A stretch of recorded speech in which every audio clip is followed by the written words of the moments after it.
El tránsito en Montevideo. La Intendencia realizó junto a la Intendencia de San José y de Canelones una encuesta para conocer cómo los pasajeros utilizan el transporte en el área metropolitana. Según el relevamiento, los montevideanos realizan en promedio más de 2 viajes entre semana con una duración aproximada de 24 minutos. 2/3 de los viajes son en auto, moto y ómnibus, mientras que 1/3 es a pie y en bicicleta. Sí, hubo 3 temas que destacaron, ¿no? La frecuencia, la puntualidad y el precio fueron los elementos que los encuestados consideraron prioritarios, los más importantes del transporte de pasajeros. La frecuencia fue destacada por el 41% de los encuestados, de los montevideanos encuestados, la puntualidad por un 16% y el precio por un 12% de los encuestados. Después le siguen la limpieza de la unidad, la comodidad y el tiempo de viaje. Pero bueno, un montón de datos que pudo sacar entonces la Intendencia de lo que fue esta encuesta de movilidad y que suponemos servirá para mejorar el servicio justamente. Sí, bueno, y justamente lo vamos a ampliar con Pablo Intamuso, director de movilidad de la Intendencia de Montevideo. Buenos días, gracias por venir. Buen día. Hola, Pablo, bien. Gusto. Sí, cómo no.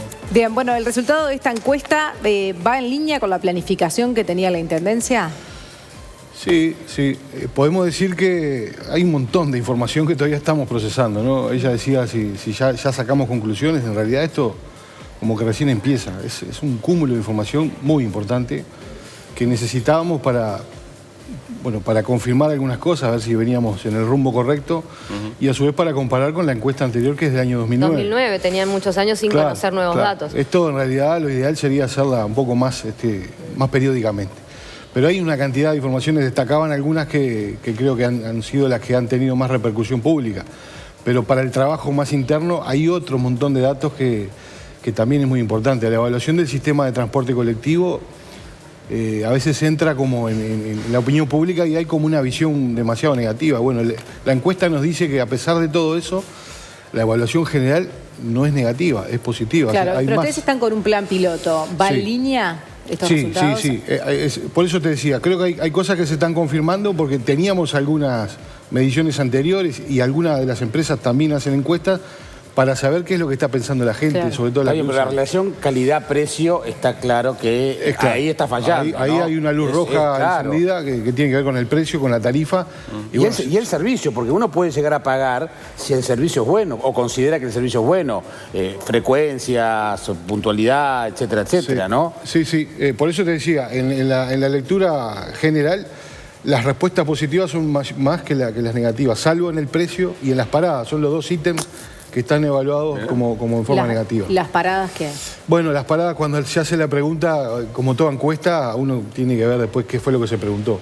Las paradas, o sea, la infraestructura para esperar el ómnibus. Ah, bien. Sí, claro. No la separación, porque esto iría en contra del plan que tienen ustedes de hacer algunas líneas. Bueno, no podemos hilar tan fino y saber qué quiso contestar la persona cuando se le preguntó por las paradas. Depende si me sacaron el banquito, si me mojo cuando llueve. Sí, claro. Antes le llamábamos refugio, hoy de refugio no tienen nada, porque entra por todos lados. Tenemos uno, capaz que ustedes no los han visto, pero los vecinos de la periferia están viendo, estamos instalando, ya llevamos 300 instalados, refugios precisamente que cumplen esa función. Tienen espalda, tienen laterales, tienen banquitos, capaz que no son tan lindos estéticamente. Ha cambiado tanto, sobre todo estos 2 últimos años, la lluvia con viento, con todo, que claro, esperar ahí de refugio y a Jaime no. Pablo, ¿sorprendió alguno de los resultados? Porque hay ciertas cosas que ustedes ya sabían, como la caída en la venta de los boletos, como por ejemplo también el aumento en el parque automotor, que fue en detrimento de la utilización de los ómnibus en un 10% en estos últimos años. ¿Hubo algún dato que los sorprendiera especialmente o fue para reconfirmar lo que ya venían viendo? Creo que no nos sorprendió nada. Teníamos muchas percepciones que se confirman. Lo que tú decís es una de las cuestiones que más llama la atención. Se abrió la brecha, se separó la brecha entre el transporte privado, individual y el uso del ómnibus. Estos son malas señales para cualquier ciudad del mundo, sobre todo por los niveles de congestionamiento y el parque automotor que hoy tenemos. Yo creo que en general, lo dicen las propias conclusiones de los técnicos que elaboraron la encuesta, no hay ninguna cuestión que se despegue mucho de la encuesta anterior. O sea, mantenemos cierta estabilidad, ¿verdad? Eso creo que también es bueno. Y bueno, ahí hay datos puntuales en materia del transporte colectivo que nos tiene muy focalizados trabajando, que de alguna forma también nos viene muy bien para seguir intensificando algunas medidas que se están tomando. Hay un protagonista importante que surgió en los últimos tiempos, que son los vehículos de Uber, EasyTaxi, Cabify. No se tomaron en cuenta pese a estar regulados en la encuesta. ¿Cómo Aparecen, ¿Cómo aparecen? Aparecen como uno de los modos de transporte, aparecen las aplicaciones. Capaz que no dice Uber, pero dice por eso, aplicación. ¿Cómo evalúan la presencia, el impacto de esta? Es muy residual, ¿verdad? Igual que la presencia del taxi como modo de transporte y la bicicleta. Son 3 modalidades de transporte muy pequeñas en la torta global, ¿verdad? Sin duda que hay que seguir aplicando la reglamentación, ya venimos dando pasos en ese sentido y creo que estabilizamos aquel lío gigante que teníamos en el mes de diciembre, donde, bueno, había un problema social importante. Yo creo que se ha venido estabilizando, el mercado se está regulando y, bueno, esta nueva modalidad de transporte está compitiendo con el resto de los modos de transporte ya regulados en igualdad de condiciones, ¿no? Pablo, hoy el Diario El Observador publica que está confirmado que se va a hacer un túnel en ese punto tan complicado de la ciudad que es en Avenida Italia y Centenario, ¿no? Donde está la trancadera por Garibaldi, Albo y demás, ¿no? Para mejorar ahí, dicen hasta 140% de los tiempos. ¿Para cuándo está previsto que empiece la obra, si es que arranca ahí? Si todo va bien, que a veces los plazos, uno es medio temeroso de manejar plazos porque hay imponderables que, sobre todo en materia de obras, que a veces lo modifican, pero está planificado empezar la obra en el mes de mayo y a partir de mayo que dure unos 14 meses para su culminación. ¿Cómo sería el túnel? ¿Por qué lado sería? En ambos sentidos, por Avenida Italia, por el centro de Avenida Italia, empieza en San Bucetti yendo hacia el este, empieza ahí pasando Albo inmediatamente y culmina enfrente en Brito Foresti, ahí enfrente al Hospital de Clínicas. Claro. Y tiene una serie de modificaciones interesantes. ¿Lo hace la Intendencia? ¿Hay un llamado a licitación? Es una de las obras del Fondo Capital, ¿verdad? Hay un fondo, un fideicomiso que se generó con los votos de la Junta Departamental, polémico Fondo Capital. Antes se había dicho que el suelo era muy duro para hacer una obra de esas características. Sí, eso, a pesar de que se hacen cateos, es difícil saberlo hasta que se excava, ¿no? Creo que eso de la dureza del suelo que tú decís, o del subsuelo, estaba más bien para el lado de Ciudad Vieja, cuando se hablaba del subte, la posibilidad del subte. Claro. Eso sí.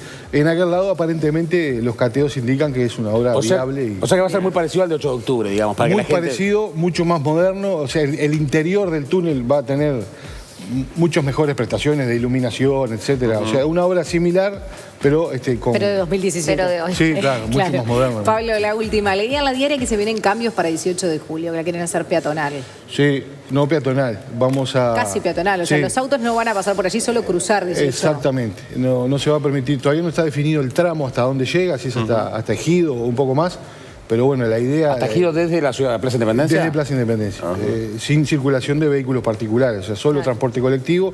Un transporte colectivo que está en miras de racionalizarse, o sea, que haya menos cantidad de unidades, esos trencitos que vemos por 18 de julio. Ensanche de veredas, mejora de la infraestructura en general. O sea, una avenida es un proyecto más urbano que de movilidad. Una avenida mucho más amigable. ¿Y Carril de Colonia y San José para llevarlos? Eso iba a preguntar, ¿por dónde agarra el resto de transporte? Esos son las miradas técnicas que se están haciendo ahora, pero ya hay un proyecto con un equipo de proyecto trabajando, está liderado por el Departamento de Planificación, por Ramón Méndez. Si les interesa hablar del proyecto puntual, que creo que les va a interesar, está bueno que venga Ramón y les cuente bien cómo viene todo eso. Y para los ciclistas van a estar de fiesta porque tienen sus propios semáforos, ¿no? Y ciclovía por el centro de la calzada, eso también es una novedad interesante. O sea, los colectivos ciclistas con los cuales nos reunimos asiduamente nos reclaman eso. Nosotros también queremos estar en las avenidas, no nos pongan las ciclovías en las calles olvidadas. Queremos estar también, y bueno, esta es un poco, creo que una medida innovadora en ese sentido. Bien, Pablo Intamuso, muchísimas gracias por acompañarnos. A las órdenes. Gracias por bien.